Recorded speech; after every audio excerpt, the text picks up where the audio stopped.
Gaza में schools, अस्पताल और अक़वाम मुत्तहिदा मराकज़ को निशाना ना बनाया जाए। सेक्रेटरी जनरल अक़वाम मुत्तहिदा का गाजा में पानी, खुराक और फ्यूल की फौरी फरहमी की इजाज़त देने का मुतालबा। एंटोनियो गुतेरेस का कहना है कि 2,20,000 फ़लस्तीनी UN एजेंसी के कैंपों में पनाह लिए हुए हैं। अक़वाम मुत्तहिदा के मुताबिक इसराइली बमबारी के बाइस बेघर फ़लस्तीनियों की तादाद 3,38,000 से तजावुज़ कर गई। इसराइल की अंधाधुंध बमबारी में अक़वाम मुत्तहिदा के 11 मुलाजमीन, स्कूल्स में 33 असातिज़ा जाँ बहक हो चुके हैं। फ़लस्तीनी वज़ारत सेहत की गाज़ा पट्टी पर इसराइली वहशियाना जहरियत के बाइस 50 से ज़ायद तिब्बी अमले की शहादतों की तस्दीक। इसराइली बमबारी से वसी तबाही, इससे गाज़ा पट्टी में माहौलियाती आलूदगी और वबाई अमराज फैलने का खतरा। छठे रोज़ भी इसराइली हमले जारी, जाँ बहक फ़लस्तीनियों की तादाद 1100 से ऊपर चली गई।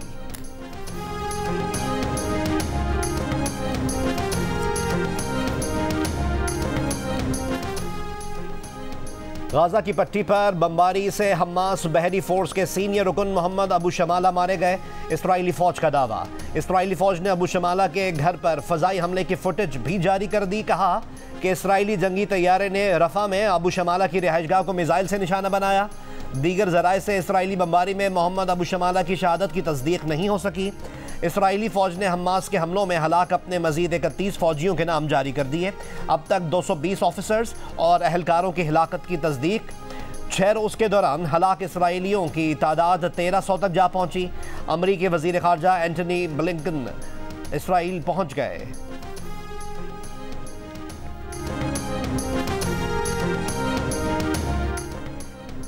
आलमी बरादरी पाकिस्तान के साथ मिलकर गाज़ा में सीज़ फायर पर काम करे। पाकिस्तान का गाज़ा में फ़लस्तीनियों पर गैर इंसानी बमबारी फौरी तौर पर रोकने का मुतालबा। तर्जुमान दफ्तर ख़ारजा का कहना है कि मशरिक़ वस्ता में क़याम अमन वक्त की अहम ज़रूरत है। उम्मीद है इसराइल अरब लीग के मुतालबात पर संजीदगी से गौर करेगा। तर्जुमान दफ्तर ख़ारजा मुमताज़ ज़हरा बलोच ने कहा कि गाज़ा में शहरी आबादी को निशाना बनाया गया। मासूम बच्चे, ख़वातीन शहीद हुई।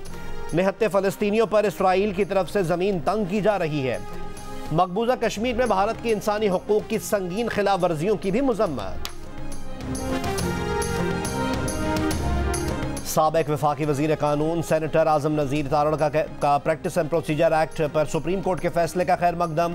कहा कि सुप्रीम कोर्ट ने पार्लियामेंट की कानून साजी की ताकत को तस्लीम किया है। फैसले ने पार्लियामेंट को मजबूत किया।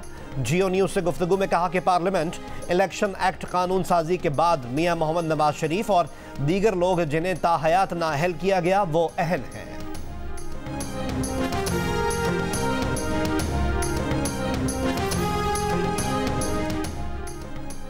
बुशरा बीबी के खिलाफ तोशाखाना और 190 मिलियन पाउंड स्कैंडल केस। वकील सफाई लतीफ़ खोसा और PTI वकला एहतसाब अदालत में पेश।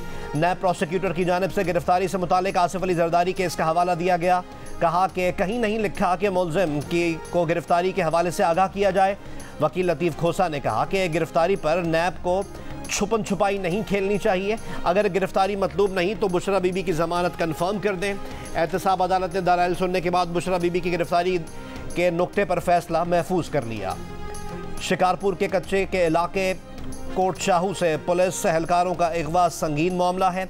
मुल्क मुआशरा पुलिस एहलकारों के अगवा जैसे जराइम के मुतहम्मिल नहीं हो सकते। बिलावल भुट्टो जरदारी का तशवीश का इजहार। पुलिस एहलकारों के अगवा की आला सतही तहकीकात का मुतालबा। मियांवाली में पक्का गंजीरा के मुकाम पर गाड़ी नहर में जा गिरी। हादसे में लोग गुलकार शराफत अली समेत 7 अफराद डूब कर जाँ बहक हो गए। गुलकार शराफत अली शादी के प्रोग्राम के बाद वापस अपने घर जा रहे थे।